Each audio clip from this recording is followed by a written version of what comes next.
Hello everyone, welcome to another video. I am Ryder of Dinosaurs. This video is part 2 of my review of Flatzoid's video 10 Globe Fails at Reality.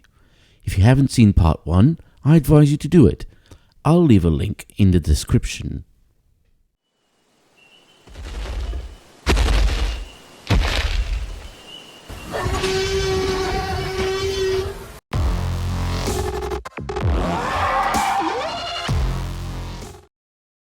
Before we start, there has been a bit of a confusion with the thumbnail of my previous video and I'd like to clarify it. I am to blame. This is not Flatzoid FE. So, who is it? This is Tommy Grunwald. I hope I'm not butchering your name. So, my sincere and public apologies to Tommy on this issue. The reason why I put that picture in is just I needed a random image of someone thinking and looking down, and his picture was just perfect. So my apologies, Tommy. It won't happen again. And now the second part of my review of Top 10 Globe Fails at Reality by Flatzoid FE.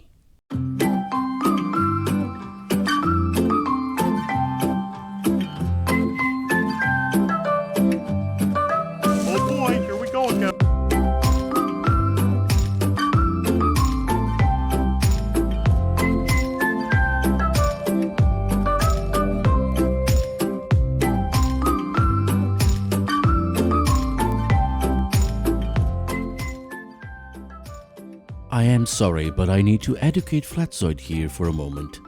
Of course, this is only based on my research and my amateurish understanding of aerodynamics. So, if a pilot or anyone more knowledgeable in the subject wishes to correct me, please do so. But before we even start, let's have a look at the phrase on the screen. This is wrong. It should be AN. And of course, this is also wrong. Should not have an apostrophe.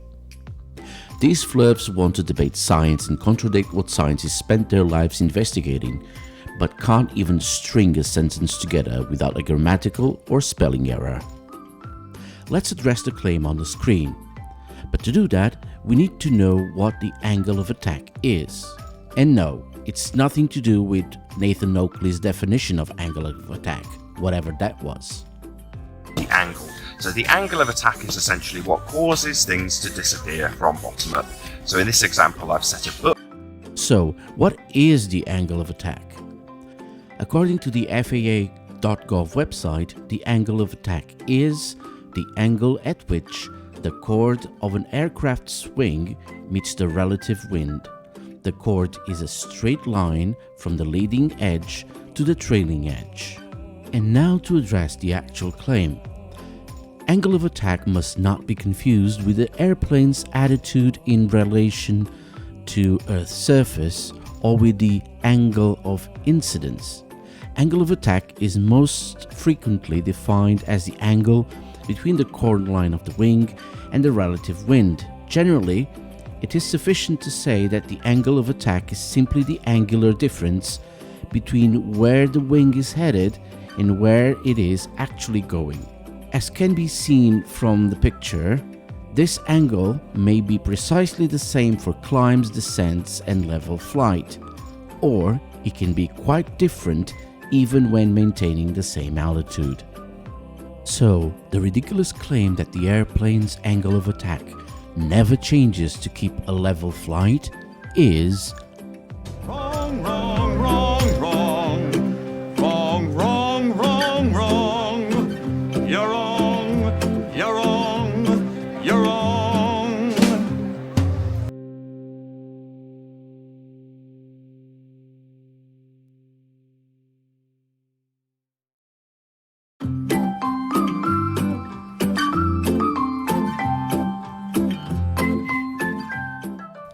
Ah yes, the Flat Earthers mantra based on misrepresentation of what a scientific theory is. I guess I know where this is heading. Let's check.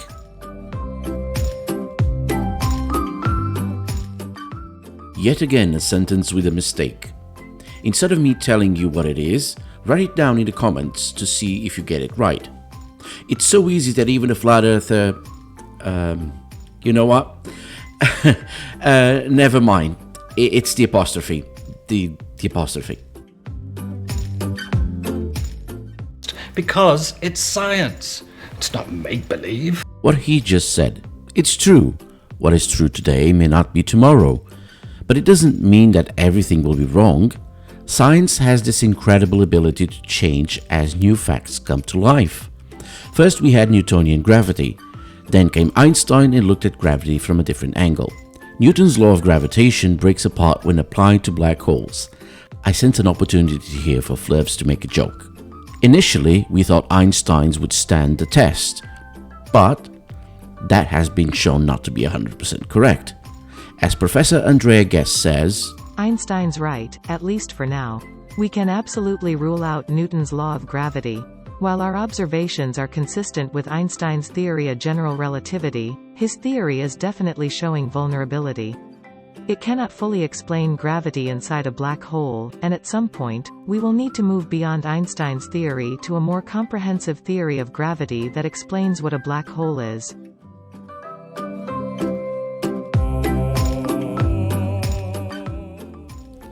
I don't even know what to say about this sentence, honestly. I'll leave it to you. I'll leave it to you.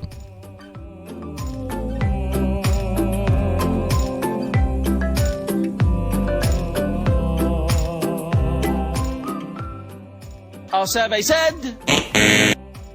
The laws of motion and the law of gravity have been found by this method of induction. And it is enough that gravity really exists and acts according to the laws that we have set forth and suffices for all the motions of the heavenly bodies and of our sea. Source: General Scholium, Principia, page 943, Isaac Newton.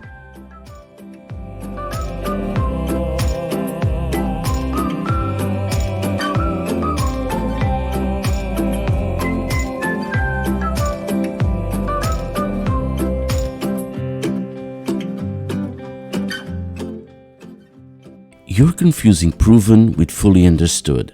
Yes, gravity has been proven, but it's not yet fully understood. What we don't know are the full mechanics of it. Imagine in ancient times, looking at the dark clouds and seeing a lightning bolt. There was no doubt that the lightning bolt existed, so it was a proven fact. What we didn't know back then were the mechanics of it. Why does it show up? What is it made of? Etc. So to answer your question, the changes are the way we understand gravity, changing the understanding of the nature of gravity. That doesn't mean that gravity itself has changed, just what we know about it. I would ask you to think a little bit about the things before you put them in a video, but then how would we get these pearls of wisdom? For this point, I'm going to let it play out in full and then comment at the end.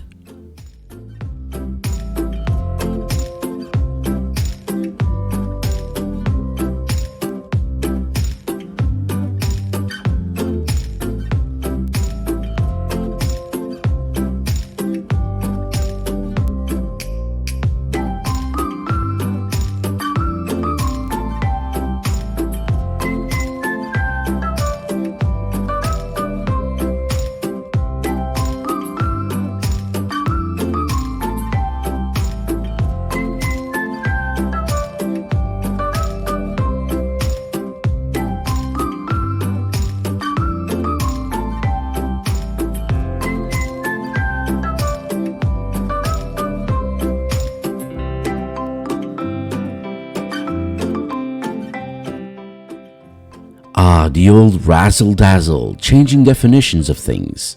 You say gas pressure, but what you mean is atmospheric pressure, which are not the same thing. You purposely chose gas pressure because it fits your definition, and forgetting atmospheric pressure exists. This is what we call intellectual dishonesty. Am I surprised you use such techniques? No, you gotta lie to Flurf after all. And how do I know you're talking about atmospheric pressure? Easy. This sentence right here. If you really want to prove your point, present the evidence.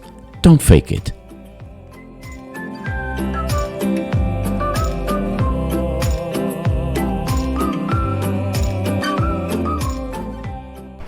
Oh boy.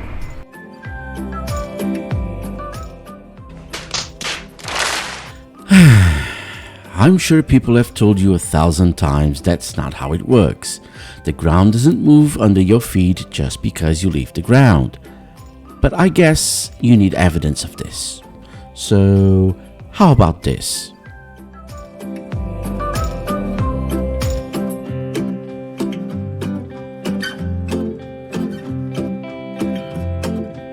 Now explain that, Flatzoid.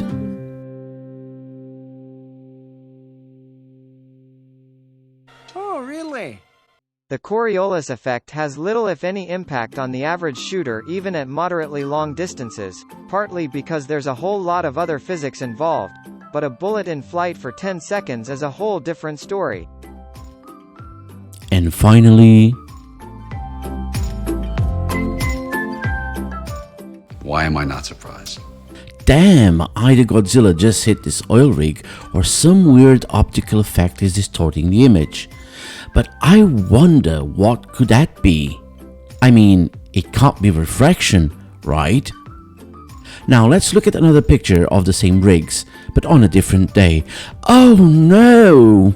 The second oil rig is sunk into the ocean! And for those who didn't get it, because let's be honest, I'm a bad actor, this was all sarcasm. And this is all I have for you today. I do apologize for taking so long making this video, but I had a few technical issues along the way, some of you might know. But hopefully, everything that's now sorted, hopefully nothing else will happen. So I hope you enjoyed it. See you in my next video.